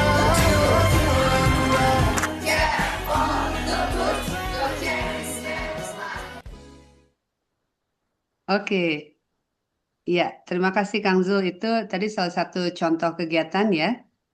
Dan juga sebuah event di mana waktu itu kita mencoba merealisasikan bahwa setiap penyakit itu ada obatnya, dan kita melakukan penelitian bahan alam untuk suplemen terapi lupus yang memang berujung menjadi sebuah produk ya setelah melalui uji klinis dan uji preklinis. Nah, teman-teman muda yang terlibat itu sebagai panitia itu ada yang ikut ada yang jadi runner ya, ikut lari, ada yang funding cari dana, ada yang juga sebagai LO ya untuk artis, dan mereka ingat terus tuh waktu itu aku mendampingi Tulus ya, waktu itu ada penyanyi Tulus. Nah, kayak gitu gambaran kegiatannya. Fotonya udah ada, Pak. Udah bisa di-share belum fotonya? Ini ada siapa, Mas Hanif, Kang Fotonya Radit? masih proses nih, Pak Eko. Ya, Iya. mungkin saya jelasin aja ya. Jadi beberapa kegiatan yang kita lakukan itu ada pendampingan, ya, kemudian ada penelitian ya. Tadi itu masuknya penelitian sampai muncul produk ya. Ada juga kita bikin Sosialisasi. sosialisasi kepada keluarga maupun kepada eksternal ya. Kalau produk ada selain Lesikaf itu kita pernah bikin namanya Brikin ya, tongkat pintar sebetulnya. Ini masih dalam pengembangan juga bekerjasama dengan ITB. Kemudian yang cukup fenomenal itu kita bikin buku edukasi ya dalam bentuk animasi yang sudah diterjemahkan ke 6 bahasa ya. Jadi di Eropa tuh ada bahasa Inggris, Jerman, Perancis, Belanda, kemudian di Jepang, kemudian terakhir di Arab. Ya, jadi subhanallah gitu. Padahal awalnya kita cuma pengen bikin buku supaya anak kecil yang kena lupus tuh tahu lupus itu apa sih gitu ya. Tapi ternyata itu bisa menjadi buku edukasi yang dilakukan di seluruh dunia. Itu contoh-contoh kegiatan. Nah, sebetulnya kalau boleh saya tadi menjawab pertanyaan Kang Zul, menurut saya sih kita juga akan dulu terjun sebagai katakanlah sebagai volunteer ya. Kita tuh berdua mewakafkan waktu lah ya, waktu, tenaga dan pikiran selain bekerja itu kita membuat kegiatan-kegiatan. Kita pada saat itu sebagai volunteer. Jadi kalau menurut saya volunteer itu bisa menjadi pintu masuk sebenarnya ya untuk kita menyisihkan waktu lah. Sekarang kalau kita hitung-hitung ya berapa jam sih kita misalnya scrolling gitu ya pakai gadget gitu ya. Mungkin kalau kita bisa mewakafkan waktu katakanlah dalam seminggu itu 2 jam atau 3 jam ya untuk bergabung dengan yayasan sosial manapun gitu atau dengan Samsi Duha gitu ya. Makanya kita sedang bikin program-program yang bisa melibatkan teman-teman untuk memulai aktivitas sebagai volunteer. Nanti itu akan bergulir ya, Kang Zul. Ya, bisa sekarang ini kan nanti juga bisa berkenalan ya dengan para tadi founder teman-teman yang sudah berhasil membangun network gitu ya. Nanti kita akan kalau kita niatnya sudah baik ya, kemudian ingin membantu orang dan kemudian mau menyisihkan waktu, tenaga dan pikiran, itu nanti sama Allah dikasih jalan tuh ya apa yang nanti kita bisa lakukan itu ya seperti saya juga dulu ya pokoknya asal jalan aja dulu dengan niat ingin membantu ya. Nah, ini contoh beberapa aktivitas kita ya. Kita juga pernah bikin ini apa namanya Lupi Diary ya. Jadi itu kayak medical record personal ya dengan aplikasi. Kemudian juga ada buku-buku untuk low vision. Kita juga banyak melakukan sosialisasi dan advokasi ke Kementerian Kesehatan ya. Dulu setiap ganti menteri kita harus mencoba beraudiensi gitu ya untuk menjelaskan apa aja sih kegiatan kita. Nah, acara-acara inilah sebetulnya yang bisa melibatkan volunteer untuk mulai bergabung, mulai berkenalan dengan aktivitas sosial ya. Mungkin itu Kang Zul, mulainya mungkin dari situ. Nah, kalau nanti Arunami sendiri memang teman-teman kalau menurut saya nanti makanya ikutin terus nih ya ke 8 sesi nanti bisa bisa lihat juga yang namanya usaha kewirausahaan itu seperti apa gitu ya. Dan mudah-mudahan siapa tahu nanti kalau teman-teman mau bergabung misalnya atau magang misalnya jadi bisa mulai belajar mengenal terlebih dahulu gitu ya sebelum nanti memutuskan oh saya kayaknya pengen nih jadi social entrepreneur ya jadi ada social enterprise itu company-nya tapi kalau social entrepreneur itu kan wirausahawan sosial gitu ya orangnya kalau itu gitu ya mungkin Ya, langkah ya. kecilnya coba deh ikut mulai bergabung seperti kita dulu memulai kegiatan sosial dari apa yang kita bisa lakukan ya. Oke, baik Pak Eko dan Bunda, luar biasa banget ya. Ini sudah di-spill sama Pak Eko dan Bunda, kalau ternyata di sesi-sesi selanjutnya ada banyak kesempatan untuk kita bisa berkontribusi sebagai generasi muda di ekosistem Syamsiddua Foundation. Jadi stay tune terus ya teman-teman Insight Seeker semua. Apalagi di sini masih banyak yang sedang mencari makna hidupnya mungkin ya, atau mungkin keselarasan karirnya, apakah cocok dengan nilai dan juga dampak, ataukah tidak. Sedang proses pencarian nih Bunda dan Pak Eko, teman-teman di sini rata-rata. Jadi bisa jadi ini Allah ngasih jalan untuk teman-teman semua bertemu dengan Syamsiddua Foundation di Impact Talks kali ini, membuka jalan untuk berkontribusi, berkiprah di dunia ekosistem Syamsiddua Foundation. Luar biasa banget ya. Ini kita sebetulnya masih penasaran banget sama perjalanan dari SDF nih. Tapi tentunya ini kita sudah masuk ke jam 20.45, nggak kerasa. Tadi ceritanya luar biasa, inspiring dan juga daging banget nih Bunda dan Pak Eko. Mungkin satu pertanyaan terakhir dari saya. Kalau misalnya, ini di sini kan banyak mahasiswa, ada juga ada profesional muda yang sedang kebingungan tentang arah hidup dan karirnya.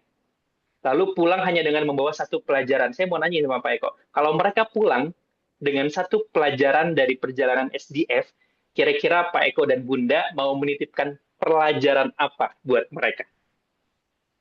Ya, kalau dari aku ya, dalam hidup tuh jangan hanya jadi penonton, tapi cobalah menjadi bagian dari solusi, bukan masalah.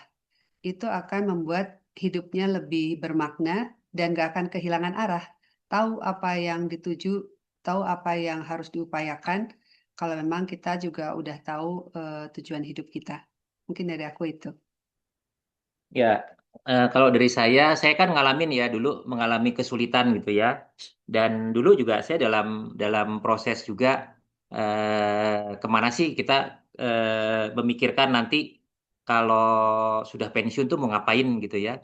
Jadi memang teman-teman harus juga pengen istilahnya harus tahu apa yang kita mau gitu ya. Kita tuh maunya apa sih? Kita tuh punya punya kesenangan dan kemampuan di mana ya. Jadi kalau saya menggambarkan yang namanya passion kan orang suka bilang ya kita harus bekerja dengan punya passion. Apa sih passion itu? Kalau menurut saya merefer ke itu ya di skemanya Ikigai. Kalau teman-teman coba deh lihat diagram Ikigai itu, yang namanya passion itu adalah what you love dan what you are good at gitu ya. Jadi apa yang kita bagus, apa yang kita punya kemampuan dan kita benar-benar senang gitu. Jangan kita senang tapi sebenarnya kita nggak mampu gitu ya. Jangan juga kita mampu tapi sebenarnya kita nggak senang. Nah, passion itu adalah bagaimana kita menemukan apa yang kita senangi dan pada saat yang bersamaan kita juga mampu gitu. Nah, nanti Ikigai itu coba pelajarin Ikigai ya. Nah, di situ nanti orang akan bisa ketemu tuh kira-kira karir saya itu ada di mana. Itu yang pertama. Yang kedua, saya tuh ngalamin banget ya Kang Zul dalam karir itu juga mengalami kesulitan segala macam gitu ya. Ajaibnya nih ketika kita memulai dengan Samsiduha itu kayak dibayar kontan ya sama Allah gitu. company mulai bagus, karir saya juga walaupun saya dulu karena ibu sakit, saya kepikirnya udah deh saya tidak berpikir tentang karir ya. Yang penting saya bahkan dulu memikirkan untuk kerja di Jakarta itu part time karena harus merawat ibu mendampingi ibu di Bandung gitu ya. Tapi malahan enggak, malahan tanpa di luar dugaan saya malahan diminta untuk menjadi CEO. Jadi menurut saya berkegiatan sosial itu tuh akan sangat merubah hidup ya. Jadi itu yang kalau menurut saya bisa menjadi pertimbangan teman-teman selain mengejar karir ya yang memang dicita-citakan, coba deh luangkan waktu tidak dengan uang ya, tetapi bergabung ya dengan kegiatan sosial yang ini yang coba kita fasilitasi di Samsi Duha. Kenapa kita tuh akan sangat merasakan manfaatnya ya, keberkahan hidup, kebahagiaan itu ketika kita tidak hanya memikirkan diri kita sendiri, tapi kita ingin juga mau membantu orang lain. Mungkin itu dari saya, Kang Wah, Zul. luar biasa Pak Eko dan juga Bunda. Ini sepakat banget nih bagaimana kita tidak boleh menjadi penonton tapi harus berperan dan juga memain untuk bisa menghadirkan perubahan-perubahan itu. Tapi tentunya tidak hanya sekedar berperan, tapi berperan dengan mindful karena kita tahu passion kita tahu kita bagus di mana dan apa yang kita cintai dan apa yang sedang dunia butuhkan hari ini, maka disitulah teman-teman menemukan peran krusial dalam kehidupan untuk menciptakan dampak. Tentunya ini nggak sabar banget ya, pasti teman-teman semua Insight Seeker di sini ingin bertanya langsung kepada founders dari SDF ini. Momennya kapan lagi coba ya bisa langsung interaksi bersama dengan founders-founders yang inspiring ini. Jadi saya membuka untuk kesempatan Q&A untuk teman-teman, sahabat-sahabat Insight Seeker nih, sahabat dampak di Impact Talks kali ini untuk segera bertanya langsung berlomba-lomba. Kira-kira untuk teman-teman semua silahkan boleh langsung bertanya di kolom komentar ya terkait perjalanan hari ini. Bagaimana inspirasi yang sudah ditumbuhkan melalui perjalanan SDF dari awal at the lowest point of life ternyata membawa pintu baru terhadap perubahan dampak yang lebih nyata terhadap para penyandang dari lupus dan juga low vision. Dipersilakan untuk teman-teman bertanya. Ini ada yang banyak penasaran. Penasarannya ini permisi sekali lagi maaf untuk oke. Adakah di sini teman-teman yang mau bertanya? Silahkan boleh langsung tulis aja, ketik di kolom komentar ya. Gimana bisa? Oke, ini pertanyaan dari Kak Andi Wira, donasibaju.id. Wah, ini keren. Kak Andi Wira sudah punya gerakan nih Pak Eko.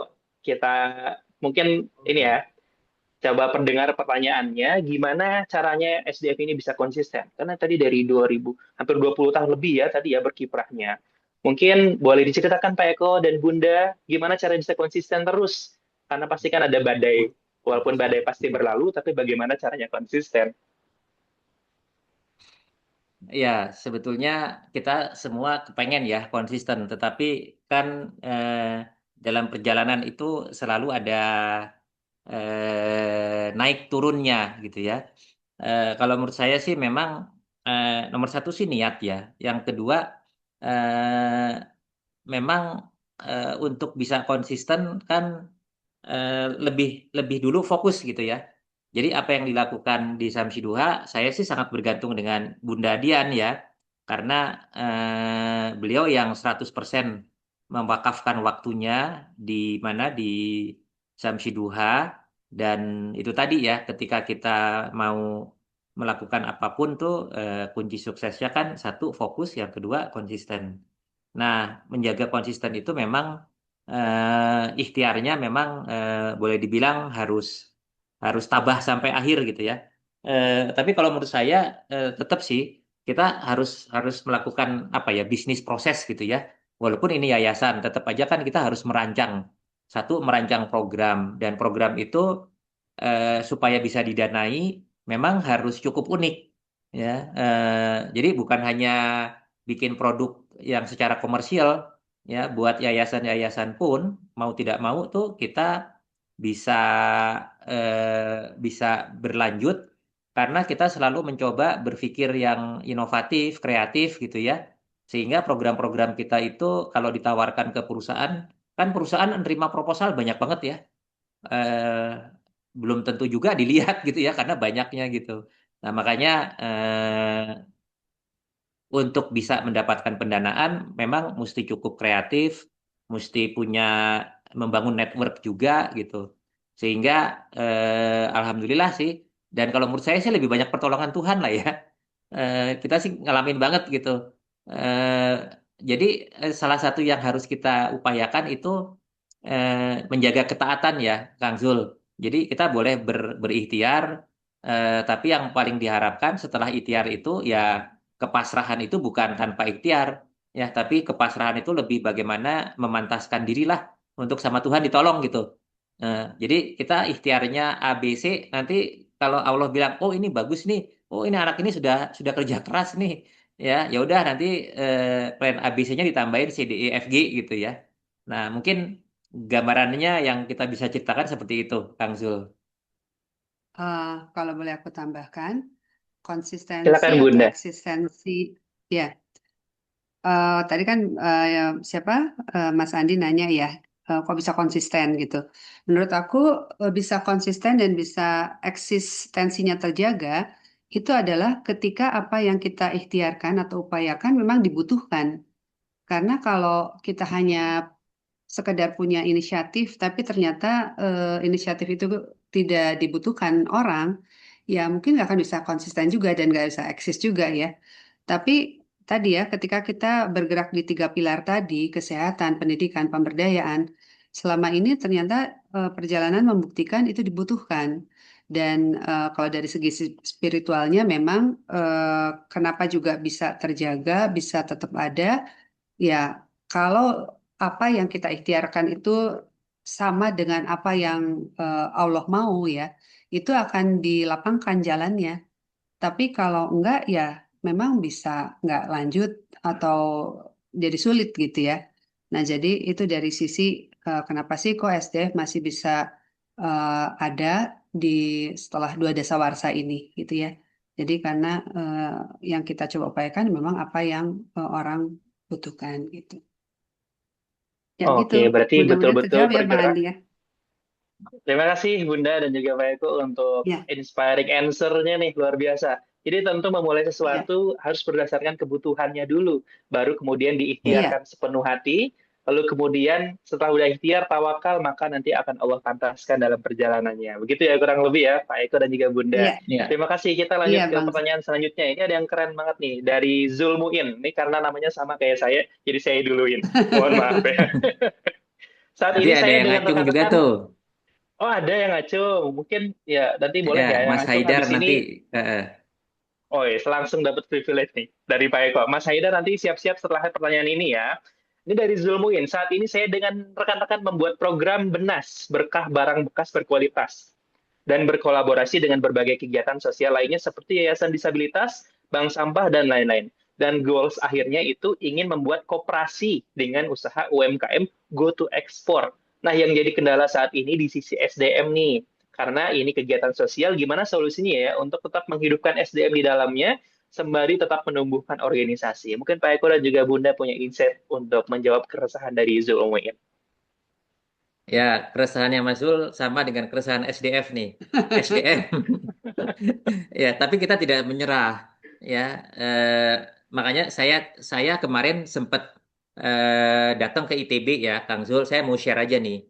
Ya, memang semua yayasan itu memiliki kendala dua kebanyakan. Ya, satu pendanaan, dua SDM. Itu kendala utama tuh. Itu yang dialami oleh SDF juga.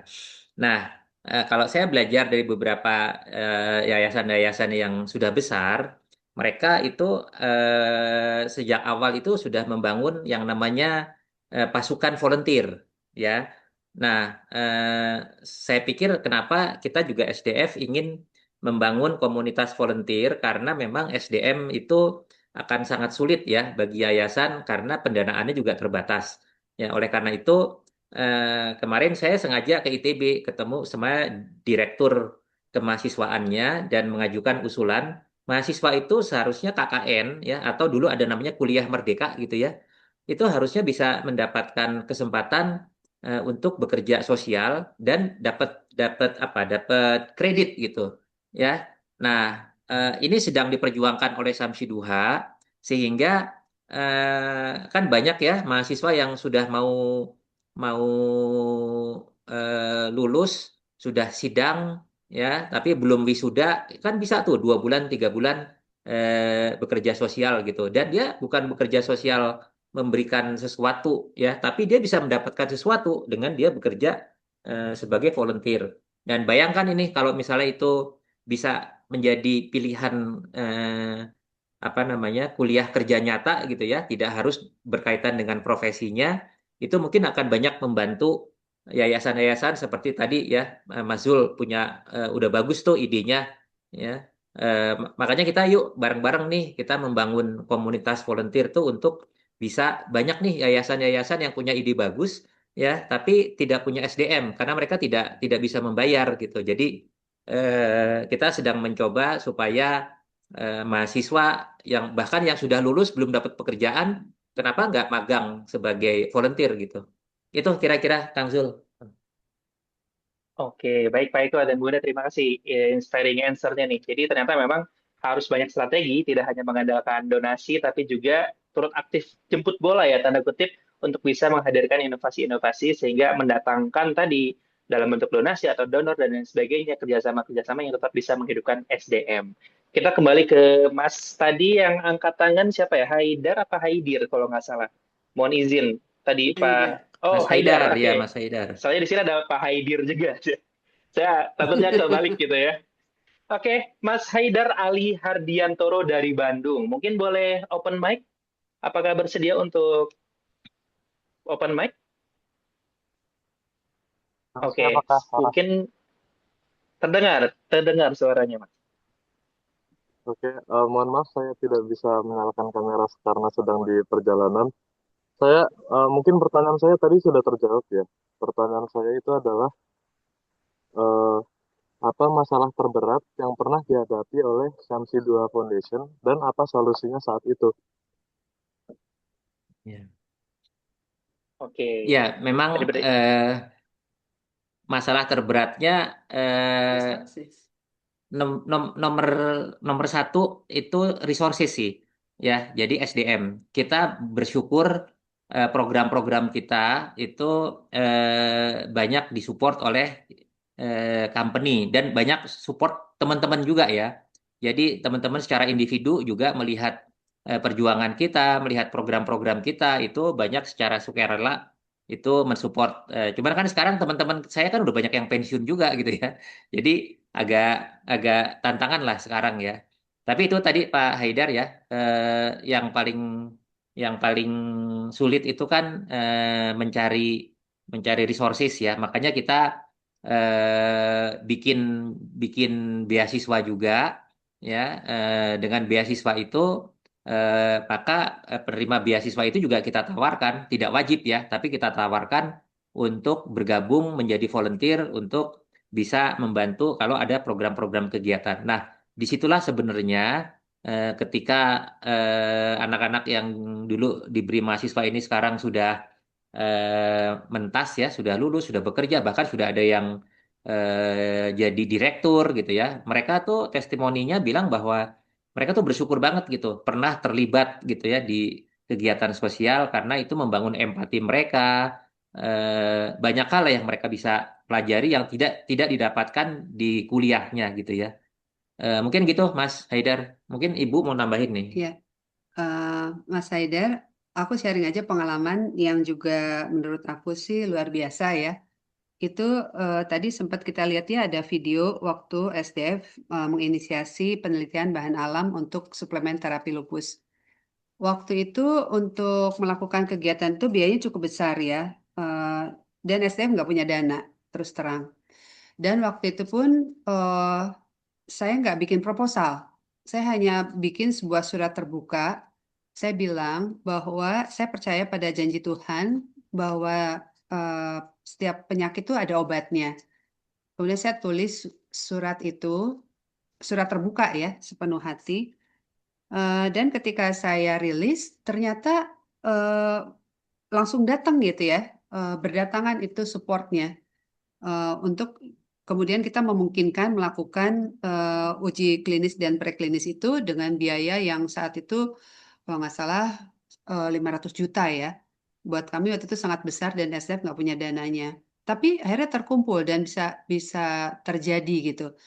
Nah, dari sini ini membuktikan bahwa kalau memang yang kita lakukan, yang kita ikhtiarkan itu sesuatu yang memang dibutuhkan, dan orang juga akan bisa menilai ya bahwa ini adalah sebuah ikhtiar yang patut didukung, itu akan ada gitu ya dukungan yang diberikan, walaupun sama sekali nggak bikin proposal ya, tapi kita hanya bikin surat terbuka, tapi setelah itu ya tentu aja kita juga bikin laporan dan produknya ada dan didistribusikan.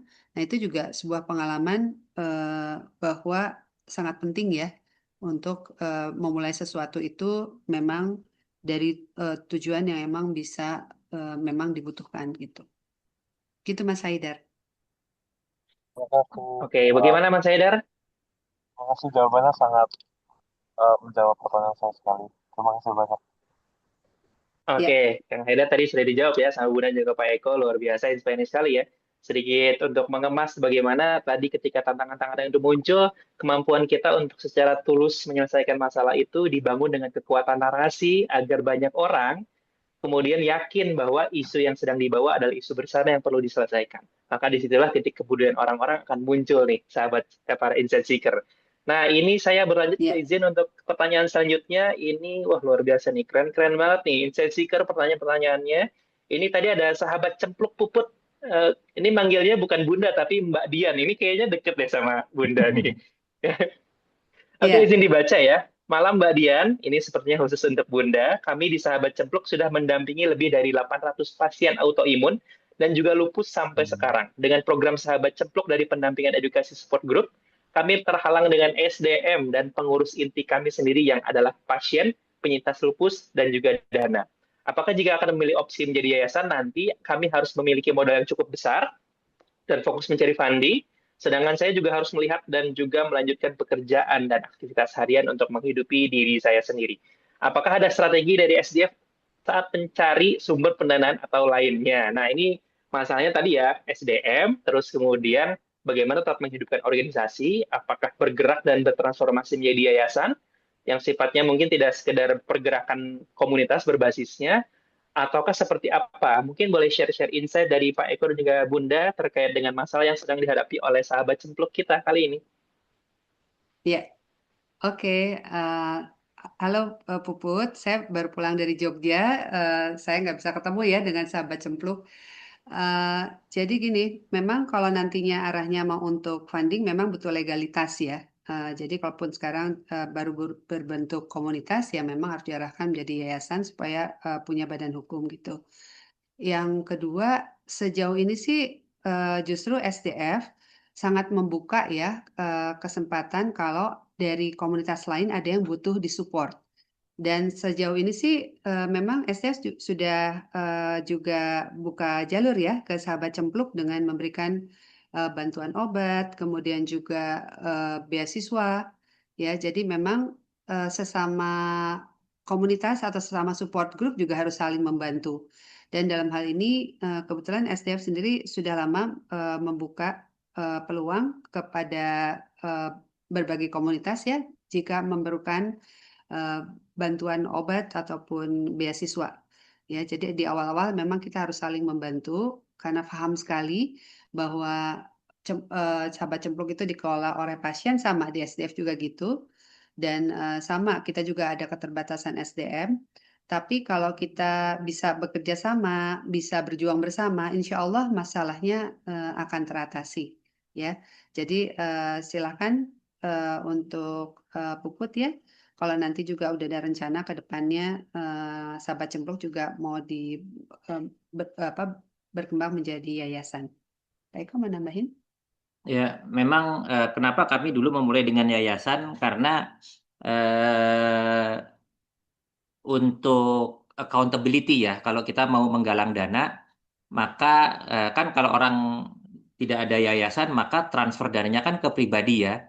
Nah, kami tidak menginginkan hal itu karena kita perlu melaporkan kegiatan-kegiatan yang didanai oleh donatur dan karena memang kita ingin sejak awal kita pengen ada organisasi walaupun orangnya itu lagi gitu ya.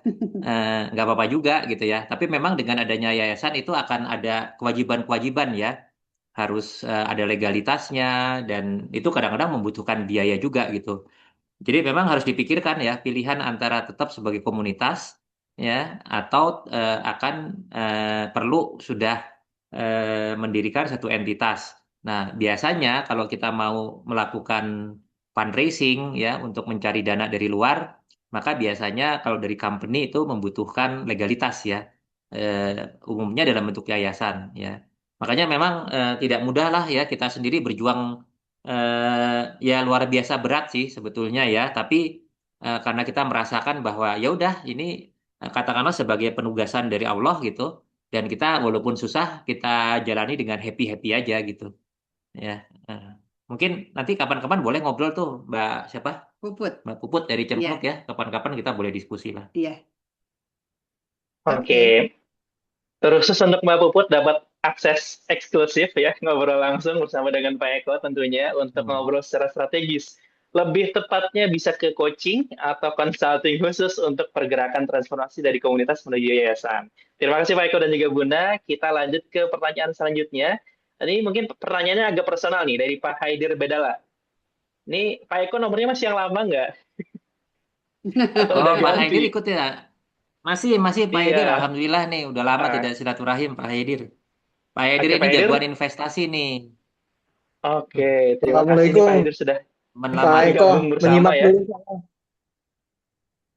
Iya Pak. Oke, nyimak dan terima kasih Pak Haidir Bedala sudah mengikuti dan juga tergabung dalam sesi kali ini. Langsung terkonfirmasi nomor WA-nya masih yang lama. 08 sekian ya.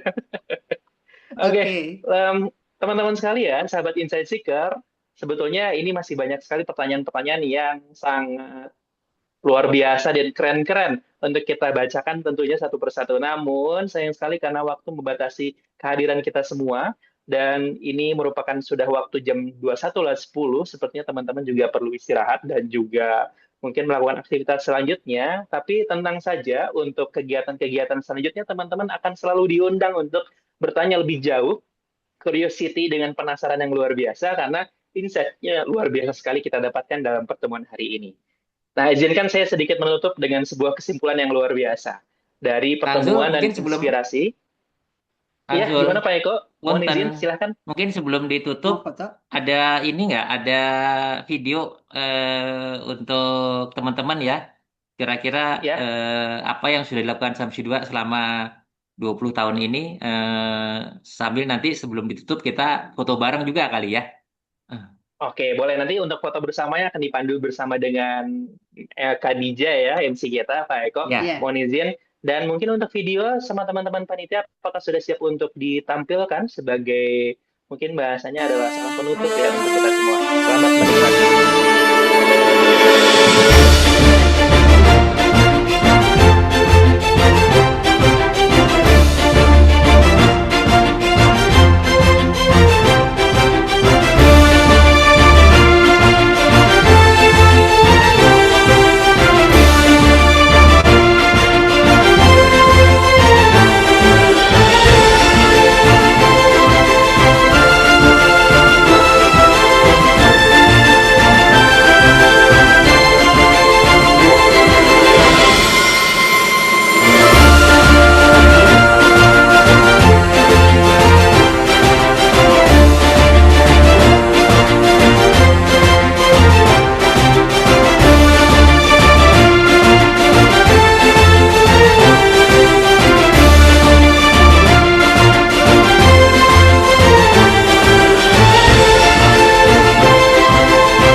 Baik, terima kasih Bunda Dian juga Pak Eko, luar biasa sekali. Bagaimana konsistensi, ketulusan, dan juga tentunya kontribusi-kontribusi sosial menghadirkan sebuah achievement yang diakui oleh dunia. Maka hari ini kita bertemu dengan sebuah pembelajaran nyata. Malam ini kita belajar bahwa dampak tidak selalu dimulai dari sesuatu yang besar. Ia seringkali lahir dari keberanian untuk peduli, kesediaan untuk mendengarkan, dan konsistensi untuk terus bertumbuh. Perjalanan Syamsi 2 Foundation menunjukkan bahwa ketika empati dipadukan dengan inovasi, kepedulian dapat berkembang menjadi gerakan yang memberi manfaat bagi semakin banyak orang. Semoga kisah malam ini menginspirasi untuk kita dan juga tentunya tidak menghentikan kita dari langkah-langkah berkontribusi nyata, tetapi justru menjadi langkah awal bagi kita semua untuk menemukan peran dan cara kita masing-masing dalam menciptakan perubahan. Karena dunia tidak selalu membutuhkan lebih banyak orang hebat, tetapi lebih banyak orang yang bersedia untuk memulai kontribusi. Terima kasih teman-teman semua, sahabat Insight Seeker. Dalam kesempatan pertemuan hari ini, jangan lupa untuk selalu stay curious and stay foolish untuk tetap mencari insight-insight baru dalam kehidupan melalui kegiatan Impact Talk kali ini. Selama 8 minggu ke depan, kita akan bertemu dan menemukan banyak inspirasi dari para tokoh, changemaker, dan juga impact leaders. Saya Muhammad Zulkaromi, pamit undur diri sebagai moderator. Sampai jumpa lagi. Sukses selalu dan sehat untuk semuanya. Terutama untuk Pak Eko dan Bunda Dian, terima kasih sudah membersamai. Assalamualaikum warahmatullahi wabarakatuh. Waalaikumsalam. Terima kasih, Terima Kak kasih, Zul. Kang Zul. Ya. Balik ke Dijah ya.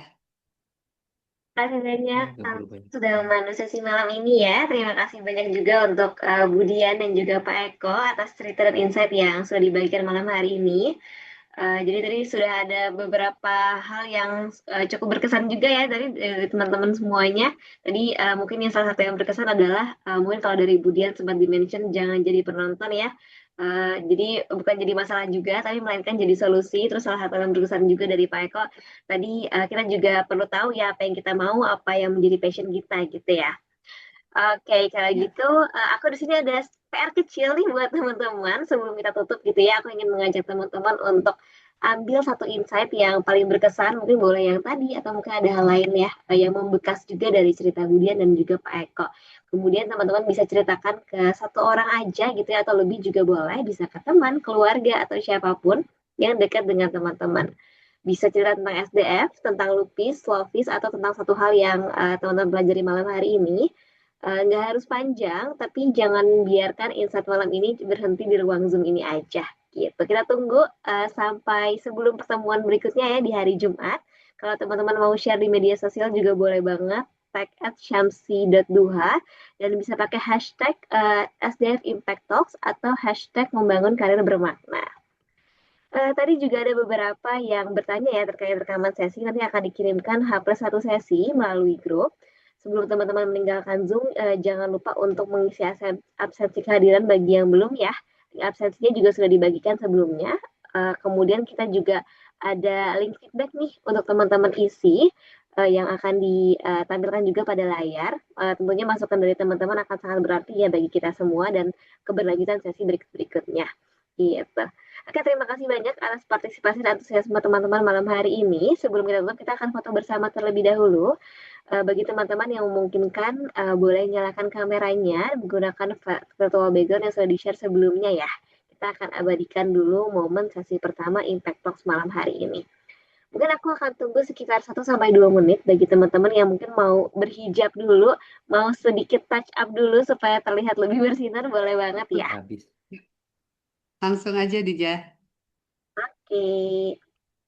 Iya. Oke. Ini aku akan hitung 1-3, teman-teman boleh siap-siap ya. Oke. Oke, nanti selama aku akan ambil gambar, mungkin aku akan minta tolong untuk teman-teman kita pause dulu sesi chatnya sebentar biar nanti nggak ketutupan chat, nanti mukanya teman-teman. Oke, kalau gitu aku akan mulai mulai dokumentasi ya. Aku akan hitung, teman-teman boleh pasang ekspresi paling semangatnya walaupun kita sudah di penghujung acara. Oke, 1, 2, 3. Oke. Oke, ini baru slide 1 aku buka, aku akan foto bagian slide 2 juga karena ternyata fotonya ada nyampe slide 2. Oke, satu, dua, tiga. Oke, sudah kalau gitu teman-teman nanti dokumentasinya juga akan dibantu di-share ya. Nanti aku akan dari tim juga akan ada yang bantu share. Kalau begitu, thank you so much teman-teman sudah menghadiri malam hari ini ya. Aku mewakili seluruh tim Syamsiduha Foundation menyampaikan terima kasih yang sebesar-besarnya untuk teman-teman semua yang sudah hadir dan mengikuti sesi pertama Impact Talks ini ya sampai akhir. Terima kasih juga untuk Budian Syarif dan juga Pak Eko Pratomo atas cerita dan insight yang sangat bermakna malam hari ini. Terima kasih juga untuk Kang Zul sebagai moderator, juga seluruh tim yang sudah membantu jalannya acara. Kami juga mohon maaf apabila selama sesi berlangsung masih ada hal-hal yang kurang berkenan baik dari sisi teknis, penyampaian maupun alur acara. Semoga sesi malam ini tidak berhenti sebagai obrolan di dalam Zoom aja ya, tapi juga bisa jadi bahan refleksi untuk kita semua. Baik, kalau begitu, aku Dija, pamit undur diri. Selamat malam teman-teman. Sampai bertemu di sesi Impact Talks berikutnya ya. Oke, terima kasih Dija. Terima kasih. Sampai ketemu. Kang Zul, terima kasih teman-teman semua. Kang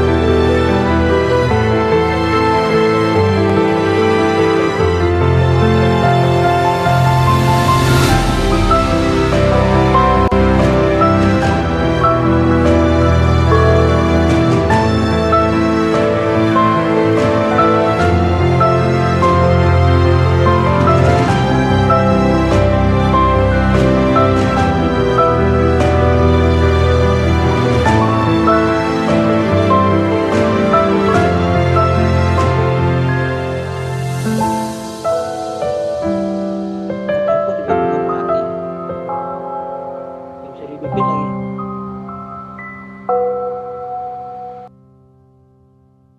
Ya. Ya. Baik kok. Kedengar.